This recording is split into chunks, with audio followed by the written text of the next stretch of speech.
All right, folks, I have got something special for you to see today. And now, if you think that you have seen every type of luxury home in Old North, this one is going to prove you wrong. It is not just beautiful, it's not just large, and it's not just expensive. It is genuinely unusual. And in this market, where a lot of homes start to kind of blend together, this one absolutely does not. This is 189 College Avenue. And if you have any interest in architecture, historic homes, or properties with a real presence, this is the one you want to pay attention to, because this is not simply an old house in a good neighborhood. This home was built in 1931 as the personal residence of architect O'Roy Moore. And that really matters. It matters a lot because when an architect designs a home for a client, there's always limitations. They're working within a budget, practicality, compromise. There's the client's own taste, the client's spouse, the client's cousin, who suddenly has opinions on all of the usual chaos. But when an architect designs a home for himself, that is different. So that is where you see what he's really valued. And that is where you see what he thought was beautiful. That's where you see what he was willing to do when he did not have to play it safe. And O'Roy Moore was not just any architect.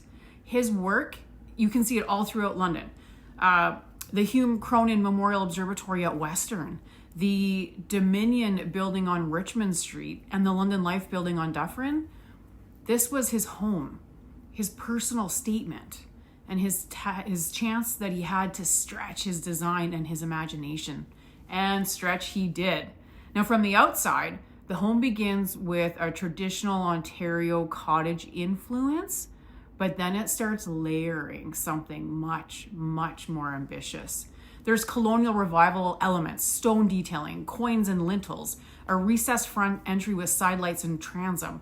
It has the bones of a classic home, but then it starts taking turns that most homes never dare to take. That is really the story of this property. It starts with familiarity, and then it becomes something far more theatrical, far more expressive, and honestly, it's much more memorable that way. Inside, you're welcomed by a dramatic center hall.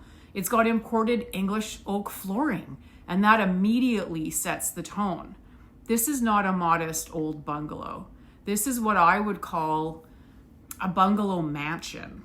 It's warm but grand. It's historic but bold. It's elegant, but it is not shy. The living room is Regency-inspired. It's filled with natural light. It's balanced by traditional detailing that makes the room feel refined and not overdone.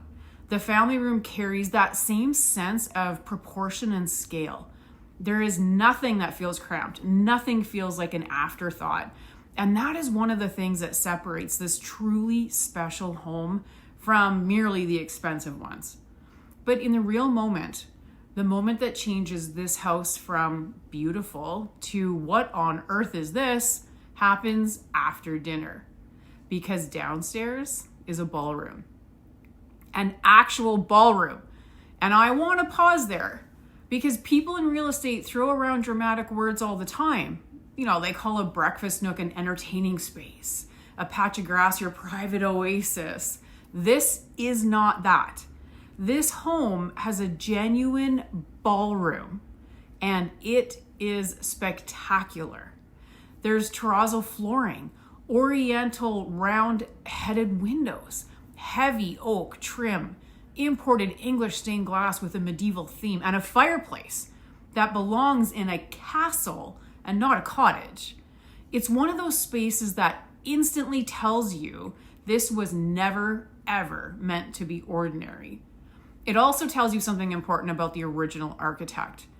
He was not interested in building a safe, forgettable home that politely sat on the street, minded its own business. No.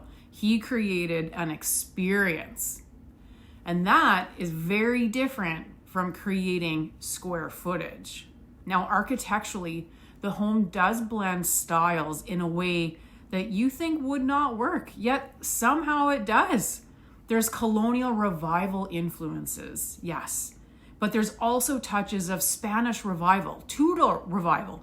It's layered, it's detailed, it's unapologetically expressive, and that is rare. A lot of homes are nice, a lot of homes are updated, a lot of homes are large. Very few are genuinely distinctive. And that is before we even talk about how the property lives today. Because the current owners have done something that is not easy to do with a historic home.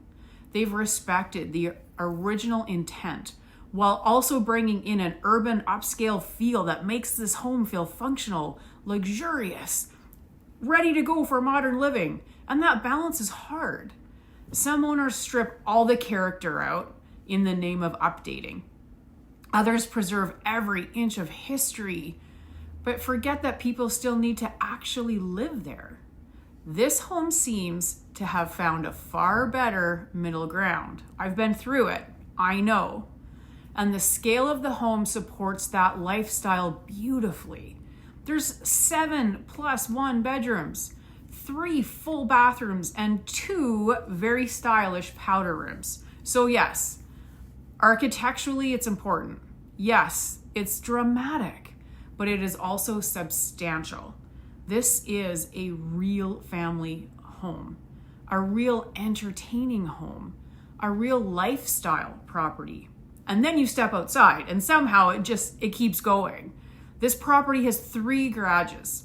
2 of the front garages have automatic openers and EV chargers. The 3rd garage also has an automatic opener, but it's also insulated and heated, and it's perfect for your toys and equipment that you're gonna need for the backyard. That alone is a feature that sets most homes apart and that you're gonna be bragging about here. And then the driveway. It's been roughed in for heating, a brand new heating system, so you never have to shovel your damn driveway. And that's a huge thing considering the shitty winter that we're still experiencing here in London. Apparently, having a ballroom was not enough. We also needed a driveway with future ambitions. Look, the backyard is where the home shifts from historic architectural gem to full-blown urban retreat. There's a year-round heated pool. This is not some basic rectangle dropped in the yard so someone can say pool in the listing description and just move on. No. This one is built like a sanctuary. It has built-in benches, a swim-up bar, insulated concrete. It's got a hard cover that's operated by massive winches. So you use it year-round. It's so practical. The heater is powerful enough that it raises the water temperature quickly, 2 degrees an hour, even hot tub-like temperatures in a relatively short time. The controls are also managed by a smartphone app because even legacy properties have accepted humans now insist on controlling everything through their phones. Above the pool and the upper patio is a custom post and beam roof. It's got ambient lighting. It's got a ceiling fan. It creates a true outdoor entertaining zone. And beyond that, the lower patio and the grass area are designed for privacy. They're framed by mature pear and lilac trees. It's enclosed by a newer 8-foot vinyl fence. This is truly resort living year-round, and my God, I loved sitting in that backyard listening to the birds chirp and knowing that downtown London is less than a 5-minute walk away. So what you really have here is a property that gives you 2 very different luxuries at the very same time. Inside you get history, you get craftsmanship and drama and architectural identity. Outside, it gives you comfort, privacy, convenience, and the kind of lifestyle features people are increasingly looking for in the city. And that combination is rare, sincerely rare. And I think that is the key point with this property. It's not just rare because it's old, and it's not just rare because it's large. It's rare because it has a point of view. You can feel that someone has designed this home to stand out, not fit in. not to disappear, not to be, a polite copy of something else. There's nothing cookie cutter you're going to find here. And that spirit is still here. In a neighborhood like Old North, where character matters and where buyers often want more than just finishes and square footage, this home offers something much harder to find. Presence, story, identity, legacy. This is not the kind of home you buy because it checks a few boxes on a spreadsheet. This is the kind of home that captures the imagination. It oozes with highbrow features like the ballroom and imported everything. But also it has the still functioning servant buzzers in the floor. Such a cool feature that this owner did not remove. Now, whether you are drawn to the fact that it was the personal residence of one of London's notable architects, or the fact that it has a ballroom, I'll say it again, with stained glass and castle energy, or the fact that it somehow also includes 3 garages, EV charging, a future heated driveway, a year-round pool retreat, one thing is very clear. There is not another home in Old North quite like this one. It's bold, it's beautiful, it's deceptively large, and more than anything, it feels like a home that was meant to be lived in and to be remembered.